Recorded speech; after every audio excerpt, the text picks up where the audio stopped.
Are you doing everything right on keto? Cutting carbs, avoiding sugar, but the scale is stuck? Here's the truth most people don't realize. It's not just carbs that raise insulin. Some healthy foods, yes, even keto-friendly ones, can quietly spike insulin, blocking fat burning and slowing ketosis.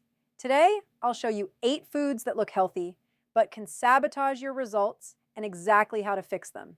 You've been told your entire life that fat loss is about eating less and moving more, but what if that's not the real reason you're stuck? What if the real switch that controls whether your body burns fat or stores it isn't your calories, but your hormones? And more specifically, insulin. Because here's the uncomfortable truth most people never hear. If your insulin stays high, your body is physically blocked from burning fat, no matter how perfect your diet looks on the surface. Every time you eat, your body releases insulin. That's normal. Insulin's job is to move nutrients out of your bloodstream and into your cells. But it has another powerful role. It tells your body whether to store fat or burn it. When insulin rises, your body goes into storage mode. When insulin drops, your body switches into fat burning mode. It's not a theory, it's a biological command. And this is where things start to go wrong for so many people trying to follow keto. You can cut carbs, avoid sugar, and still unknowingly keep insulin elevated all day long. And when that happens, your body never gets the signal to tap into stored fat. So even though you feel like you're doing everything right, your metabolism is quietly working against you. Studies in metabolic physiology have shown that insulin doesn't just respond to sugar. It also responds to protein, frequency of eating, and even certain artificial sweeteners. That means your clean keto diet might not be as insulin friendly as you think. Imagine this for a second. Your body is carrying stored energy in the form of fat, enough to fuel you for days or even weeks. But that energy is locked away, and insulin is the key. If insulin is elevated, that door stays closed. You feel hungry, low on energy, and frustrated. Not because your body lacks fuel, but because it's not allowed to access it. That's why so many people on keto still feel stuck. They're not actually in a fat-burning state. They're in a hormonal trap. Research has consistently shown that when insulin levels remain elevated, lipolysis, the process of breaking down fat, is suppressed. In simple terms, your body cannot efficiently burn fat while insulin is high. This is why 2 people eating the same number of calories can have completely different results depending on their insulin response. One burns fat, the other stores it. Same calories, completely different hormonal environment. And here's where it gets even more eye-opening. Insulin doesn't have to spike dramatically to cause problems. Even small, repeated elevations throughout the day can keep your body in a constant state of storage. That handful of nuts, that keto-friendly snack bar, that splash of milk in your coffee, individually they seem harmless, but together they keep insulin from ever dropping low enough to trigger real fat burning. It's not one big mistake. It's dozens of small ones repeated daily. This is why frequency matters just as much as food choice. Every time you eat, insulin rises. If you're eating 5, 6, or even 7 times a day, even low-carb foods, you're constantly signaling your body to stay in storage mode. Your body never gets a break, never gets the chance to lower insulin, never gets the opportunity to switch into fat-burning mode, and over time, this pattern creates a metabolic gridlock that feels impossible to escape. Now think about how this affects your hunger. When insulin is high, your body is storing energy, not using it. So even though you have plenty of stored fat, your brain perceives an energy shortage. That's when cravings kick in. That's when willpower starts to fail. Not because you're weak, but because your biology is working against you. This is why people blame themselves when in reality, it's their hormonal environment that needs to change. There's also a deeper layer to this story: insulin resistance. Over time, frequent spikes in insulin can make your cells less responsive to it. Your body compensates by producing even more insulin. And now you're stuck in a cycle where insulin is not just elevated, it's chronically high. This condition has been linked to weight gain, stubborn belly fat, fatigue, and even long-term metabolic diseases. And the scariest part, it often develops silently, without obvious warning signs in the early stages. But here's the turning point. When you lower insulin consistently, everything begins to shift. Your body regains access to its stored fat. Energy levels stabilize. Hunger decreases naturally. This isn't about forcing your body to lose weight. It's about removing the hormonal barrier that was preventing it all along. Clinical observations and fasting studies have shown that when insulin drops, fat oxidation increases significantly. The body doesn't need to be pushed, it needs to be allowed. This is why some people experience rapid fat loss when they finally get insulin under control. It's not magic, it's not luck, it's biology working the way it was designed to. The body becomes efficient again, flexible again, capable of switching between fuel sources without struggle. And for the first time, fat burning feels natural instead of forced. So if you've been stuck, frustrated, and questioning whether keto even works, the answer might not be in cutting more carbs or eating less food. It might be in understanding this one principle. Insulin is the gatekeeper of fat loss. If you don't lower it, you don't unlock fat burning. It's that simple and that powerful, because once you understand this, everything changes. You stop chasing calories and start controlling hormones. You stop blaming yourself and start fixing the real problem. And most importantly, you finally give your body the signal it's been waiting for, the signal to burn fat. You walk into a grocery store believing you're making the healthiest choices of your life. Labels screaming low carb, natural, organic, keto friendly. Every product designed to make you feel safe, in control, on the right path. But what if the very foods you trust the most are the ones quietly holding you back? What if healthy has become one of the most misleading words in modern nutrition? Because the truth is far more uncomfortable than most people are ready to hear. Healthy does not always mean metabolically safe, and it definitely does not always mean keto friendly. For decades, the food industry has mastered the art of perception, not science, not metabolic truth, but perception. Words like whole grain, low fat, no added sugar, and high protein create a powerful illusion of health. Yet, they tell you almost nothing about what those foods are actually doing inside your body, because your metabolism doesn't read labels. It responds to chemistry, hormones, and biological signals that most marketing campaigns hope you never question. Take something as simple as milk, promoted for generations as a symbol of health and strength. Rich in calcium, full of nutrients, but beneath that wholesome image lies a powerful insulin response. Milk contains lactose, a natural sugar, but more importantly, it contains whey proteins that have been shown in research to trigger a disproportionately high insulin release compared to their carbohydrate content. That means even a glass of milk, something widely considered healthy, can push your body out of a fat-burning state without you ever realizing it. Then there's yogurt, especially the ones labeled low-fat or high-protein, often marketed as diet-friendly, gut-friendly, even weight loss-friendly. But many of these products are loaded with hidden sugars or designed in a way that amplifies insulin response. Even when the sugar is reduced, the dairy proteins themselves can stimulate insulin in ways that surprise most people. You think you're making a smart choice, but metabolically, your body may be getting a completely different message. Now consider nuts, one of the most praised health foods on the planet. Packed with healthy fats, vitamins, and minerals recommended by nutritionists worldwide, yet incredibly easy to overconsume. What most people don't realize is that nuts contain a combination of fats, carbohydrates, and proteins, and when eaten in large quantities, they can provoke a meaningful insulin response. Cashews and pistachios, in particular, contain higher levels of carbohydrates than many expect. And because they're so easy to snack on, what starts as a small handful quickly turns into hundreds of extra calories and a steady stream of insulin stimulation throughout the day. Fruit is another perfect example of how natural can be misunderstood. You've been told your entire life that fruit is essential for health, full of vitamins, antioxidants, and fiber. And while that's true, it doesn't change the fact that fruit contains sugar. Even berries, often labeled as keto-friendly, can become problematic when portion sizes grow. The body doesn't distinguish between sugar from fruit and sugar from other sources when it comes to insulin response.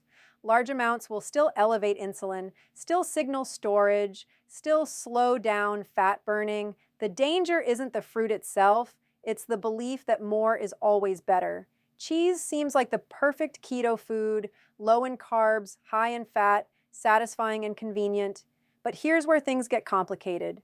Cheese also contains protein, and protein, especially in excess, can stimulate insulin. This doesn't mean cheese is bad, it means context matters.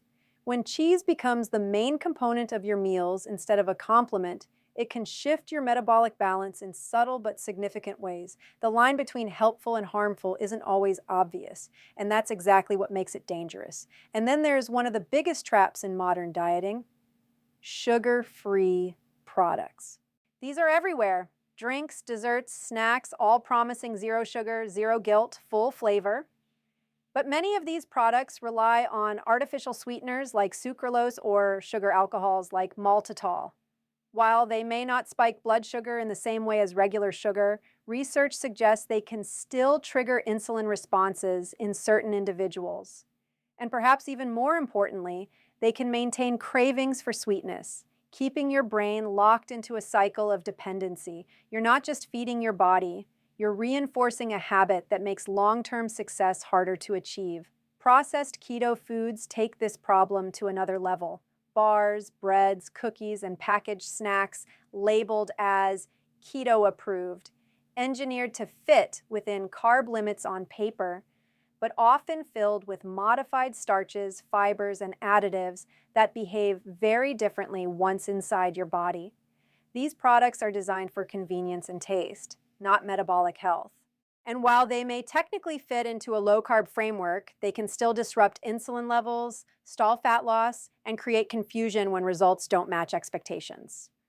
What makes all of this so powerful and so dangerous is that none of these foods are inherently bad. In isolation, in the right amounts, many of them can fit into a balanced lifestyle. The real problem is the narrative we've been sold. The idea that if something is labeled healthy, it can be consumed freely without consequence. That belief leads to overconsumption, to metabolic overload, to a constant state of insulin elevation that quietly blocks fat burning day after day. Scientific research in nutrition and endocrinology continues to reveal a simple but critical truth. Metabolic health is not determined by labels or trends. It's determined by how your body responds to what you eat. Hormones, not headlines, control the outcome. And when you start to see food through that lens, everything changes. You stop asking, is this healthy? And start asking, what is this doing to my insulin? That single shift in perspective can be the difference between progress and frustration, because at the end of the day, your body doesn't care about marketing claims. It doesn't care about what's trending on social media. It responds to signals, chemical, hormonal, precise signals that dictate whether you store fat or burn it. And when those signals are misunderstood, even the best intentions can lead you in the wrong direction. So the next time you reach for a food because it's labeled healthy, pause for a moment, look beyond the packaging, and ask yourself a deeper question. Is this truly supporting my metabolism, or is it quietly working against it? Because once you begin to see the difference, you can't unsee it. And that awareness might be the most powerful tool you have in transforming your health.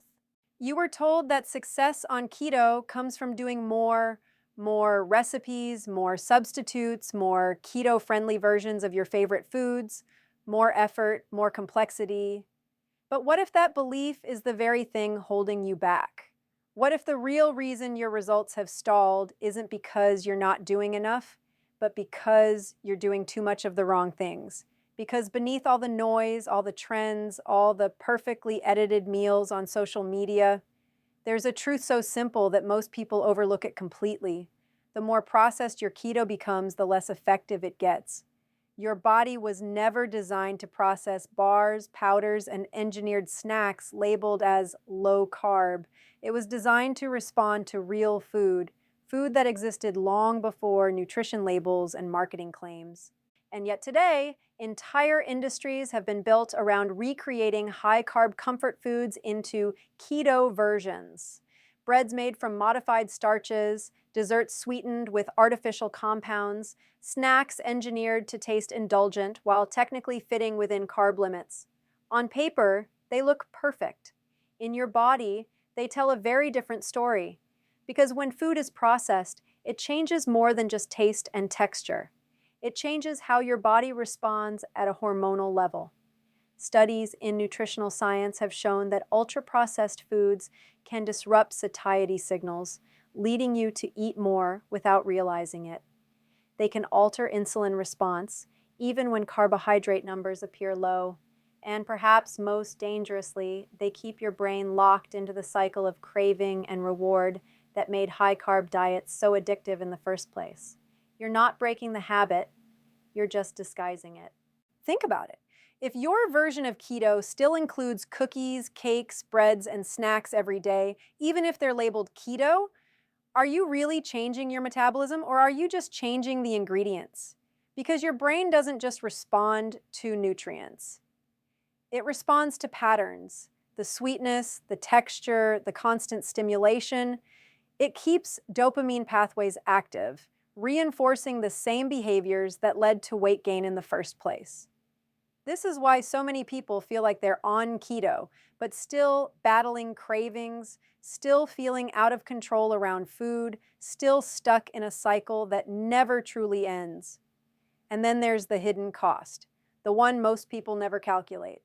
Processed keto foods often contain a mix of proteins, fibers, sugar alcohols, and additives that create unpredictable metabolic responses. Some of these ingredients can raise blood sugar subtly, others can trigger insulin without a noticeable spike in glucose, and some can cause digestive distress that interferes with nutrient absorption and gut health. You think you're simplifying your diet, but internally, your body is dealing with a complex chemical equation it was never meant to solve. This is where simplicity becomes powerful, not as a trend, but as a biological advantage. When you eat whole foods, real meat, natural fats, low-carb vegetables, your body knows exactly what to do. There's no confusion, no hidden ingredients, no unexpected hormonal reactions, just clean, predictable signals that allow your metabolism to function the way it was designed to. Research consistently shows that diets based on whole, minimally processed foods improve satiety, stabilize blood sugar, and reduce overall calorie intake naturally, without the need for constant control or willpower. And something remarkable happens when you simplify your keto. Your hunger starts to change, not because you're forcing yourself to eat less, but because your body no longer feels the need to chase quick rewards. Whole foods are naturally more filling. They digest slower. They provide steady energy instead of spikes and crashes. And as insulin levels begin to stabilize, your body regains access to stored fat, reducing the constant signal to eat. Hunger becomes quieter. Cravings lose their intensity. And for the first time, eating feels calm instead of chaotic. There's also a deeper metabolic shift that occurs, one that goes beyond weight loss. When you remove processed foods, you reduce inflammation, you support gut health, you improve insulin sensitivity. These are not small changes. They are foundational to long-term health. Chronic inflammation and insulin resistance are linked to some of the most serious health conditions in the modern world, and diet plays a central role in both. By simplifying your food choices, you're not just improving how you look, you're changing how your body functions at a cellular level. But here's the part that challenges most people. Simplicity can feel uncomfortable at first. We've been conditioned to seek variety, excitement, constant stimulation from food.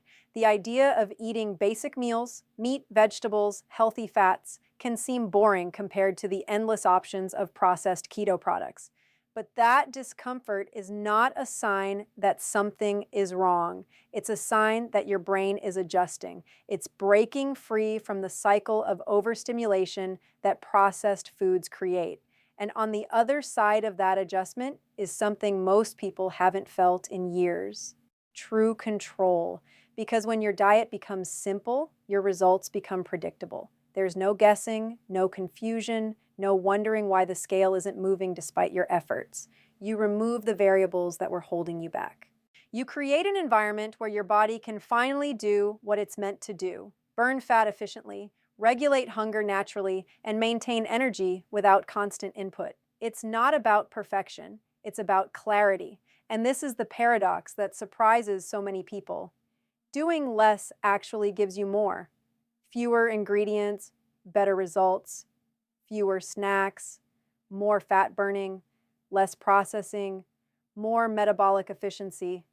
It goes against everything modern diet culture promotes, but it aligns perfectly with human biology. Your body doesn't need more tricks, more hacks, more engineered solutions. It needs fewer obstacles. So if you've been struggling on keto, constantly searching for the next product, the next recipe, the next shortcut, consider this possibility. The answer isn't out there in another package or label.